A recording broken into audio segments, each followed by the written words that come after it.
Bonjour tout le monde. Aujourd'hui, pour ce nouvel épisode dans un format court, nous allons parler du dieu Thoth. Du nom égyptien Djéouti, Thoth est un dieu modèle par excellence. Il sait tout faire.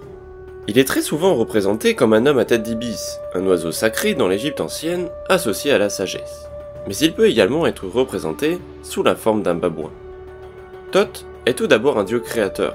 Dans la cosmogonie hermopolitaine, il se crée lui-même, puis il devient le démiurge, celui qui va créer le monde. Il est aussi le dieu du savoir. Son principal rôle est celui de l'écriture. Il va inventer le mot écrit, que l'on peut définir par les hiéroglyphes. Il est en quelque sorte l'archiviste ou le secrétaire des dieux. Il sera même considéré comme le patron et le protecteur des scribes. À cette tâche, il est parfois associé à la déesse de l'écriture et de l'histoire, Sheshat. Il possède un savoir illimité, avec de très nombreuses connaissances. Il est l'inventeur des sciences, des mathématiques, de la géométrie, du dessin, en passant par les arts, la médecine, la musique ou encore la magie.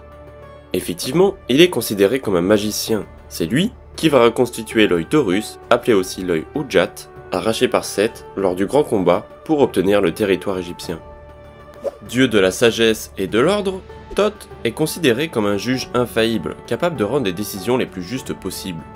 C'est pourquoi il est très souvent représenté sur les scènes du jugement de l'âme du défunt, en compagnie des dieux Osiris et Anubis, mais aussi de Mahat, la déesse de la justice, de l'ordre et de la vérité.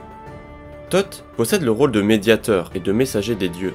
Par exemple, c'est lui qui va intervenir dans les différentes disputes ou querelles entre les divinités. Un peu plus tard, il sera même associé au dieu grec Hermès, dont les fonctions sont assez proches.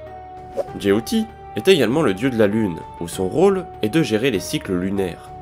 D'ailleurs, il va ajouter 5 jours supplémentaires en fin d'année, passant le calendrier de 360 jours à 365 jours.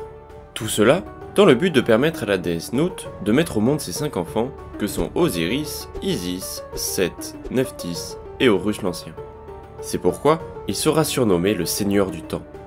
Thoth était donc très important pour les Égyptiens, il était un véritable modèle pour les hommes et le pharaon.